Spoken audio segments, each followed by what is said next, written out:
സമൂഹത്തിലെ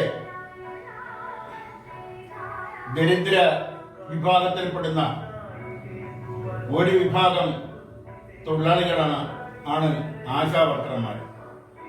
പ്രത്യേകിച്ചും സ്ത്രീ തൊഴിലാളികൾ വീടുകൾ തോറും കയറി അവിടെ കിടപ്പ് രോഗികൾക്ക് വേണ്ട ശുശ്രൂഷകൾ നൽകുക, പുതുതായിട്ട് ആർക്കെങ്കിലും കുട്ടികൾക്കോ സ്ത്രീകൾക്കോ അതുപോലുള്ളവർക്കോ എന്തെങ്കിലും രോഗം വരാൻ സാധ്യതയുണ്ടെങ്കിൽ അത് മുൻകൂട്ടി കണ്ടെത്തി അവരുടെ കഫവും മലവും മൂത്രവും എല്ലാം ശേഖരിച്ച് സർക്കാർ ലാബുകളിൽ എത്തിച്ച് അതിന്റെ ഫലം വാങ്ങി അതിനനുസൃതമായ പ്രതിരോധ മരുന്നുകൾ കൊടുക്കുന്ന വിഭാഗക്കാരാണ് ആശാവർക്കർമാർ.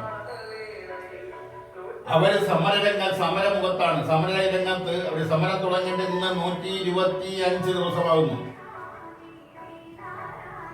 ഇതിനകം വെച്ച് പലരും പല സംഘടനകളും പല സാംസ്കാരിക സംഘടനകള്, രാഷ്ട്രീയ സംഘടനകള്, രാഷ്ട്രീയ നേതാക്കള്, സാംസ്കാരിക നേതാക്കള്, ചലച്ചിത്ര നാടക രംഗത്തെ പ്രവർത്തകര്, മാധ്യമ പ്രവർത്തകര്, മാധ്യമങ്ങള്, കേരള ദർശൻ TV അടക്കമുള്ള മാധ്യമങ്ങള് എല്ലാം ആശാവർക്കർമാരുടെ സമരം കഴിയുന്ന വേഗം ഒത്തുതീർപ്പാക്കണമെന്നും അവരുടെ ന്യായമായ സമരമാണെന്നും അതിനുവേണ്ടി സർക്കാർ തന്നെ മുൻകൈ എടുക്കണമെന്ന് ആവർത്തിച്ച്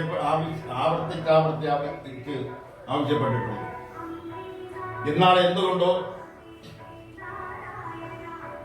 ഇടതുപക്ഷ സർക്കാർ അതിനോട് മുഖം തിരിച്ച നിലപാടാണ് സ്വീകരിച്ചിരിക്കുന്നത് എന്ന് പറയാതിരിക്കാൻ നിവൃത്തിയില്ല. ഇന്ന് ഇടതുപക്ഷ രാഷ്ട്രീയ പ്രസ്ഥാനങ്ങളുടെ സഹയാത്രികനായ ഒരു സമയത്ത് അതിന്റെ വക്താവ് കൂടിയായിരുന്ന പ്രൊഫസർ പി രാജീവൻ, അദ്ദേഹം നേരത്തെ SFIയിലൂടെ രാഷ്ട്രീയരംഗത്ത് വന്ന ആളാണ്. സി ഭാസ്കരന്റെയൊക്കെ സഹപ്രവർത്തകനാണ്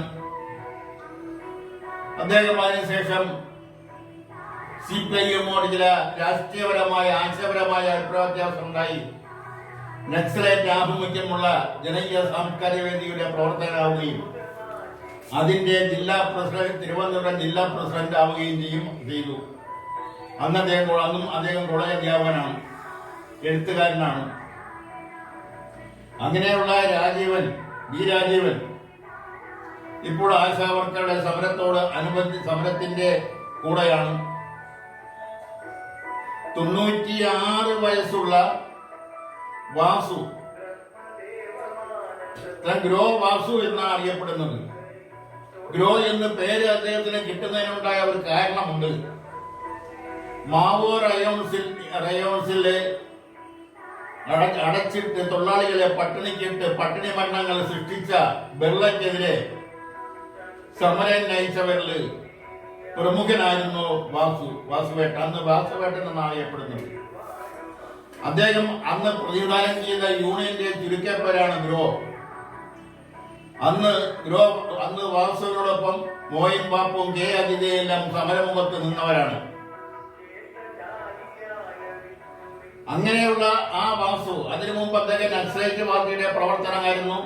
ഉമ്മുല്ല സിദ്ധാന്തത്തിൽ വിശ്വസിച്ച ആളാണ്. വർഗീസിനോടൊപ്പം, അജിതയോടൊപ്പം, വിൽപ്പം പ്രസാദിനോടൊപ്പം, വെള്ളത്തൂവൽ സ്റ്റീഫനോടൊപ്പം, വേണുവിനോടൊപ്പം, ബാലകൃഷ്ണനോടൊപ്പം ഒക്കെ തന്നെ അദ്ദേഹം ആ പ്രസ്ഥാനത്തിൽ പ്രവർത്തിച്ച് ആ ഉന്മൂലന സമരം ചില സ്ഥലങ്ങളിൽ നടപ്പാക്കിയതിന്റെ ഫലമായി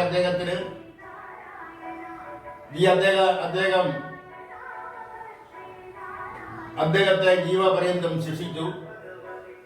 10-14 വർഷം വർഷത്തിലധികം അദ്ദേഹം ജയിലിൽ കിടന്നു.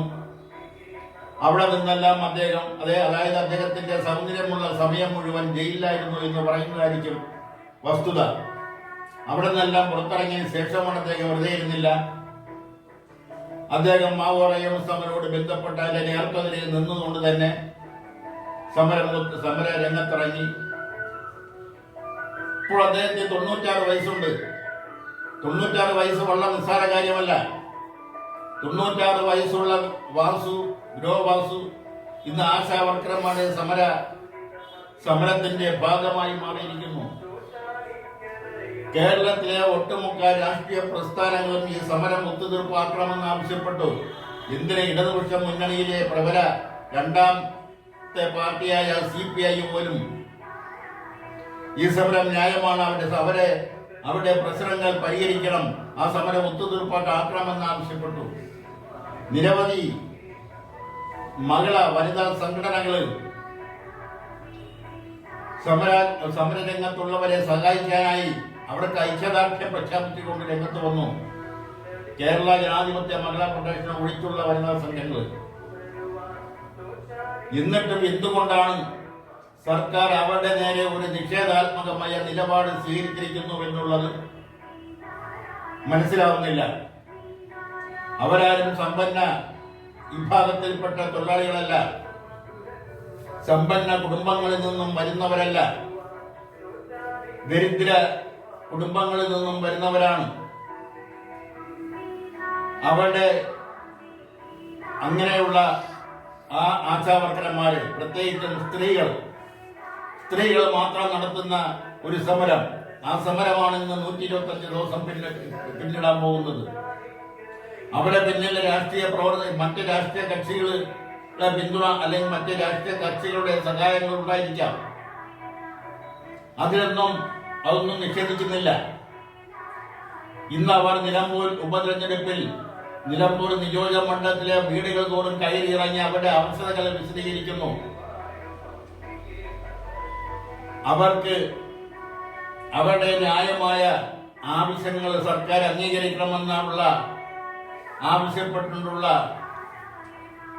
ലേഖനങ്ങൾ, അച്ചടിച്ച നോട്ടീസുകൾ, പ്രസ്താവനകൾ അവർ വീടുകൾ തോറും വിതരണം ചെയ്യുന്നു. ഒരുപക്ഷെ അതിന്റെ പിന്നിൽ ഏതെങ്കിലും രാഷ്ട്രീയ സംഘടനകളോ രാഷ്ട്രീയ സഖ്യങ്ങളോ ഒക്കെ ഉണ്ടാവാം. എന്നാലും അവരെ അതിനുള്ള ഒരു അവസരം ഉണ്ടാക്കി കൊടുത്തത് എന്തിനാണ് ഇടതുപക്ഷം എന്ന് മനസ്സിലാകുന്നില്ല. അതുകൊണ്ട് അവരെ ഇനിയും ഇപ്പൊ തന്നെ ചില സന്യാസിമാര് അവർക്ക് പിന്തുണയുമായി രംഗത്ത് വന്നിരിക്കുന്നു. ചില ആത്മീയ നേതാക്കൾ രംഗത്ത് വന്നിരിക്കുന്നു. അതുപോലുള്ള മറ്റ് സമൂഹത്തിൽ അറിയപ്പെടുന്നവരെല്ലാം രംഗത്ത് വന്നിരിക്കുന്നു. അവരുടെയൊക്കെ ഉദ്ദേശ ലക്ഷ്യങ്ങള്, അവരുടെയൊക്കെ താല്പര്യങ്ങളൊക്കെ മറ്റെന്തോ ആയിക്കൊള്ളട്ടെ. അവരെ ആശാവർക്കർ എന്ന് പറയുന്ന ദരിദ്ര തൊഴിലാളി വിഭാഗത്തിന് വേണ്ടി അവരോടൊപ്പം നിന്ന് സമരം ചെയ്യാൻ തയ്യാറായി രംഗത്ത് വന്നിരിക്കുന്നു. അത് മനസ്സിലാക്കണം. അതുകൊണ്ട് ഈ സമരം ഇനിയും നീട്ടിക്കൊണ്ടുപോയി അത് വഷളാക്കാതെ ഉപതെരഞ്ഞെടുപ്പ് വരാൻ പോകുന്ന നിലമ്പൂർ ഉപതെരഞ്ഞെടുപ്പ്, അതിനുശേഷം തദ്ദേശീയ സ്വയംഭരണ സ്ഥാപനങ്ങളിലേക്കുള്ള തിരഞ്ഞെടുപ്പ് വരുന്നു. അതിനുശേഷം നിയമസഭയിലേക്കുള്ള പൊതു തിരഞ്ഞെടുപ്പ് വരുന്നു. അതിനെയെല്ലാം ഈ ആശാവർക്കരന്മാരുടെ സമരം സ്വാധീനിക്കുമെന്ന കാര്യത്തിൽ ആർക്കും സംശയം വേണ്ട. കാരണം അവർ സ്ത്രീകളാണ്. ജീവിതത്തിന്റെ കുടുംബത്തിന്റെ വരുമാനത്തിനകത്ത് നിന്നുകൊണ്ട് ആ വട്ടത്തിനകത്തു നിന്നുകൊണ്ട് കുടുംബം പുലർത്തുന്നവരാണ്. ജീവിതത്തിന്റെ രണ്ടറ്റങ്ങൾ കൂട്ടിമുട്ടിക്കാൻ ദിവസവും പാടുപെടുന്നവരാണ്. മാനസിക സംഘർഷങ്ങൾ ഉണ്ടാകുന്നവരാണ്. അവരെ കുഞ്ഞുങ്ങളെ പ്രസവിച്ച് വളർത്തുന്നവരാണ്, മുലയൂട്ടുന്നവരാണ്. അവരെ സഹാനുഭൂതിയോടെ കാണുകയും അവിടെ സമരത്തിൽ അവർ മുന്നോട്ട് വച്ചിരിക്കുന്ന ആവശ്യങ്ങള് ന്യായമെന്ന് തോന്നുന്നത് അത് ന്യായമായി തന്നെ അംഗീകരിക്കാനുള്ള മനസ്സ് അധികാരികൾക്ക് ഉണ്ടാവണമെന്ന് ആവശ്യപ്പെട്ടുകൊണ്ട് നിർത്തുന്നു.